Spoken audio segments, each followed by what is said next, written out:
Но экскурсовод – это прежде всего лицо музея.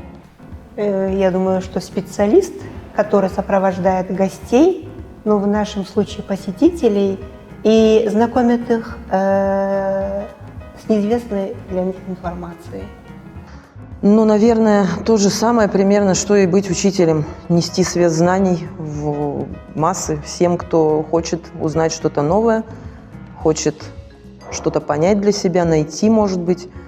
Вот как это иногда мне представляется, это, наверное, как фильм или роман, который ты прочитал от лица разных персонажей. Даже для самого себя, экскурсовода, ты каждый раз подходишь к экскурсии с разной стороны. И тем более для экскурсантов, кому ты проводишь эту экскурсию, каждый раз это новые открытия, новые события. И для себя ты это раскрываешь каждый раз по-новому. Быть экскурсоводом для меня – это вести интересные дискуссии с посетителями. Очень интересно слушать их мнение, смотреть на их реакцию, слушать то, что они подметили в картине. Начинаешь смотреть на эту работу уже совершенно с иной стороны. Быть экскурсоводом – это тоже нелегко. Это однозначно нужно иметь определенные знания, уметь увлечь человека, чтобы с музея человек уходил благодарным. Также нужно быть, наверное, психологом, чтобы найти подход к каждому посетителю. Экскурсовод, ну, это такой медиум, проводник. Вот мы живем в одном мире, здесь музей, он такой немножко сказочный, может быть. Это другой мир. А за дверями музея мир совершенно иной. Он очень бурный, он весь технологичный. И вот иногда люди приходят и как бы окунаются вообще в другую атмосферу, и им трудно понять, они не знают, где они оказались. И вот экскурсовод, он должен как бы провести их в этот мир и сделать так, чтобы люди почувствовали здесь себя хорошо, и не просто хорошо, а чтобы они прониклись этим миром.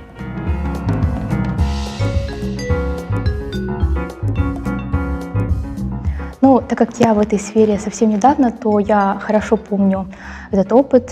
Это было очень волнительно. Это были люди из Алматы, достаточно молодые. И все, несмотря на мои страхи, прошло намного лучше, чем я ожидала. Я почему-то очень хорошо помню свою первую экскурсию. Это была группа пожилых людей. Они пришли как раз вот из центра, я не помню, может быть, из дома престарелых. И так как я очень долго готовилась к выходу на экскурсию, конечно же, было большое желание рассказать все, что я выучила, все, что я прочитала.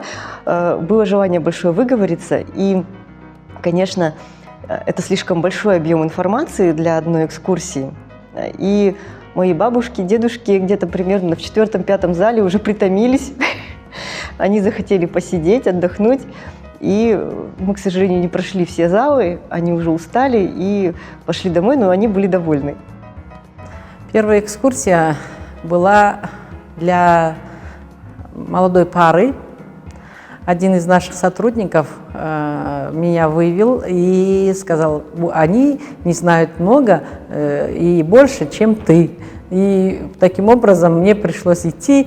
Был мандраж однозначно, но тем не менее я думаю, что я справилась. Да, я помню свою первую экскурсию. Это были гости из Алматы, молодая пара.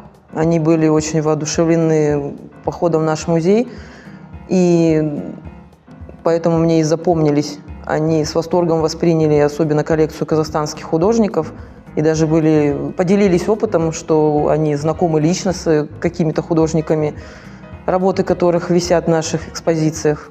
Вот делились друг с другом впечатлением, так прошла экскурсия на позитивной волне.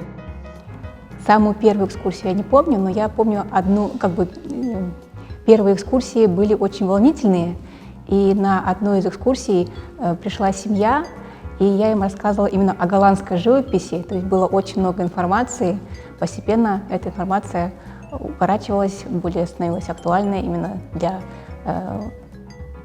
фондов именно музея.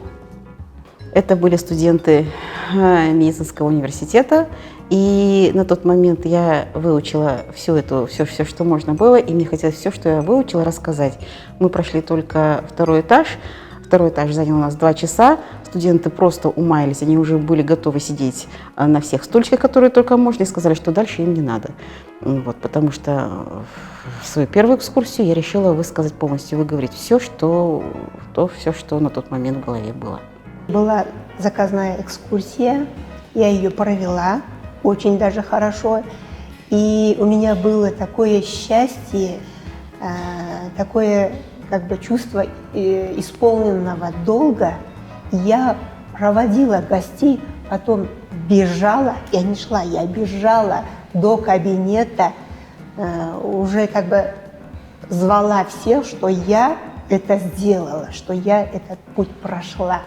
И меня все поздравляли, за меня все радовались, и это было хорошее время и хорошее впечатление.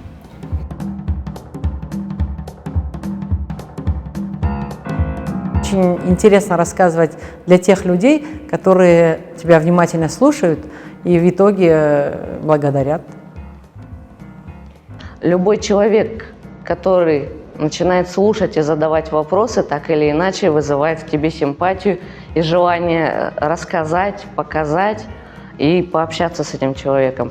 На экскурсии был гость, который, когда слышал фамилию художника, он начал именно самостоятельно рассказывать о художнике, о тех картинах, которые он уже видел.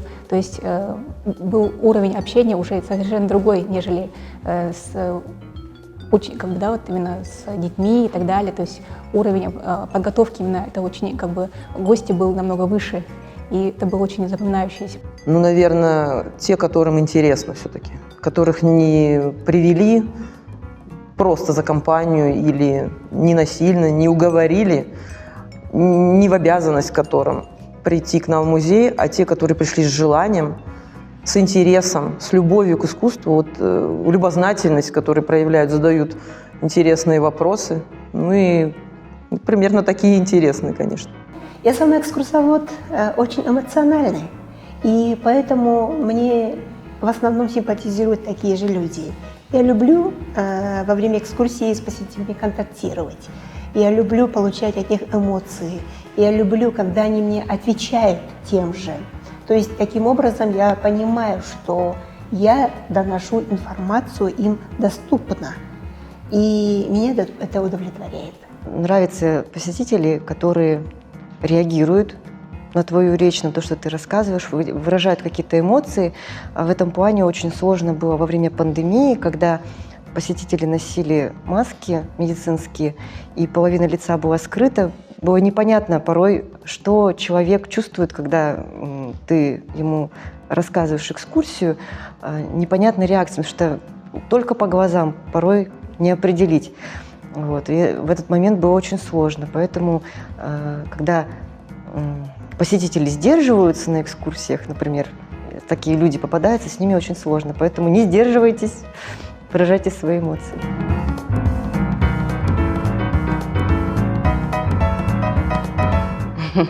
Наверное, с такими проблемами сталкивались все при входе в музей. Естественно, первое правило посетителей – это не трогать экспонат руками. Так как музей – это очень такое культурное место, то людям нужно просто вести себя тихо, спокойно и быть воспитанными. Если посетители заказали экскурсию, то желательно, чтобы они ее слушали. А когда во время экскурсии человек поворачивается спиной, уходит в сторону или, хуже всего, начинает разговаривать по телефону, это, конечно, очень неприятно, не нравится. Посетителям не следует перебивать экскурсовода, прежде всего, громко разговаривать. Например, если бывает так, что на экскурсии рядом находятся люди и начинают обмениваться впечатлениями очень громко. Тем самым они заглушают, например, именно не слышно, что говорит экскурсовод, и мешают посетителям другим. Конечно же, правила посещения музея, особенно с детьми, мы всегда проходим на первом этаже, в начале экскурсии, когда приходит учитель это моя больная тема. Я как сама тоже как педагог, очень важно, чтобы преподаватель школьный был рядом с классом, со своей группой. А то у нас бывают иногда такие педагоги, которые приходят, передают детей экскурсоводу и считают, что на этом их ответственность закончилась.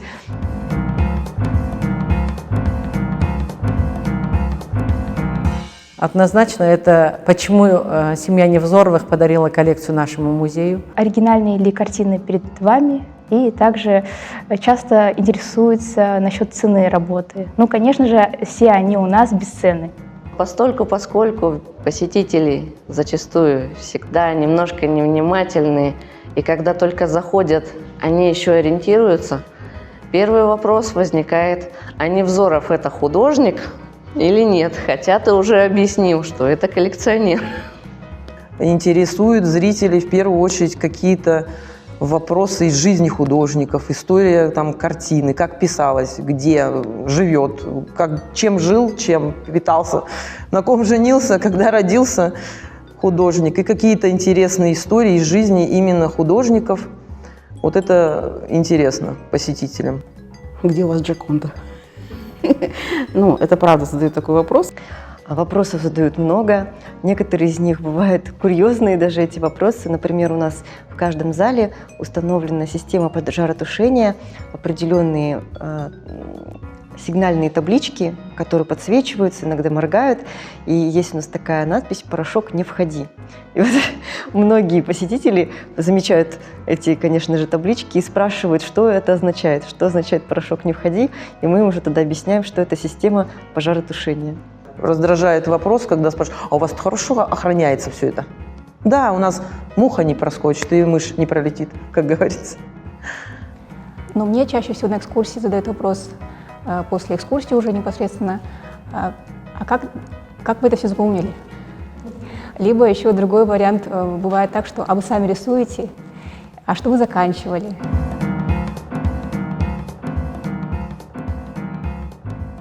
Бывают, иногда случаются, чаще всего с детьми.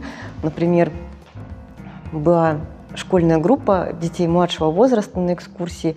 Мы прошли, музей у нас не маленький, 2 этажа, мы прошли 2-й этаж, спускаемся на 1-й, и они, видимо, уже притомились немножко. И, заходя в зал казахстанского искусства, они увидели Текимет на подиуме, и все с разбегу бросились на него садиться, потому что они подумали, что это место для сидения. Ну, со мной не периодически случаются эти курьезные случаи. Ну, вот один раз, были дети на экскурсии, как-то дети мы всегда говорим: руками не трогать, руками не трогать, руками не трогать. И вот мы дошли до одного зала, скульптура пробуждающаяся, и девочка, так, наверное, класс 4-й, 3-й, руки убирает за спину и носом касается этой скульптуры. Говорю: руками не трогать. Она говорит: ну я же не руками. Прям таких серьезных, курьезных случаев не было, но вот я просто помню тот момент, когда я вела экскурсию для младших классов, дети расшумелись, потеряли как бы внимание.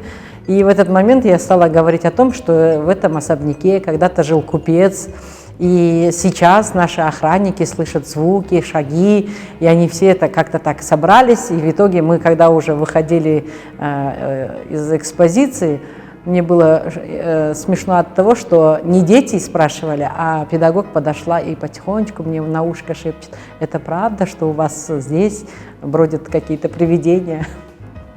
Еще один курьезный случай был не конкретно у меня на экскурсии, а у Лауры Вахаевны, начальницы нашего отдела, как раз-таки по работе с посетителями.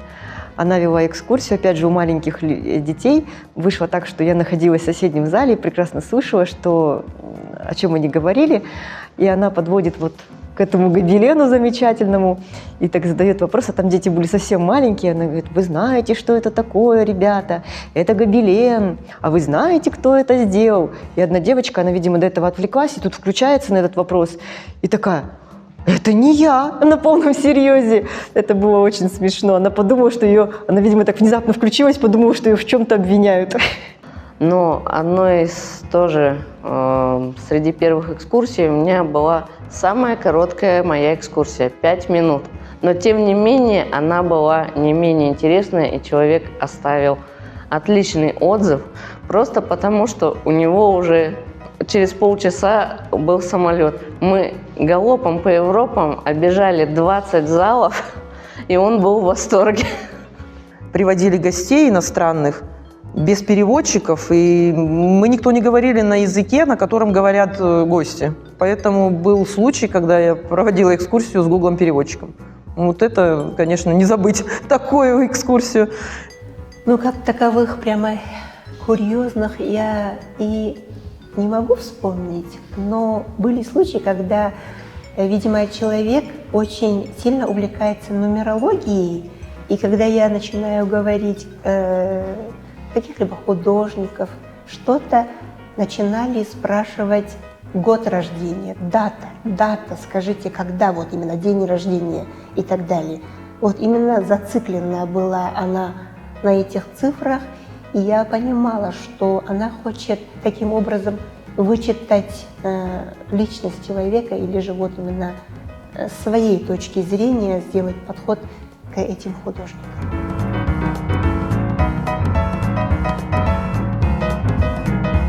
В этот праздничный день я желаю всем экскурсоводам однозначно здоровья, Хорошее настроение, счастья. Повышение своего профессионального уровня. Желаю вам оставаться такими же любопытными, очень сильно любить и гореть этим делом, и чтобы вдохновение было вашим ежедневным вот таким вот посетителем вашей жизни. Экскурсоводам хотелось пожелать любить людей, которые приходят на экскурсии, любить залы, любить картины, любить художников, какими бы они ни были, и направления все, любить искусство вообще. Как говорил Фернан Леже, дело в любви к искусству. Чтобы каждая экскурсия была как новое открытие, новый мир. Интересных экскурсий, приятных людей, новых приятных встреч, чтобы они получали удовольствие от общения с посетителями, и чтобы их посетители уходили из музея вдохновленными и воодушевленными. Я желаю экскурсоводам всегда добрых, вежливых посетителей, эмоциональных. Любить посетителей, любить искусство, и чтобы посетители тоже были добрые, отзывчивые, благодарные, с улыбкой на лице.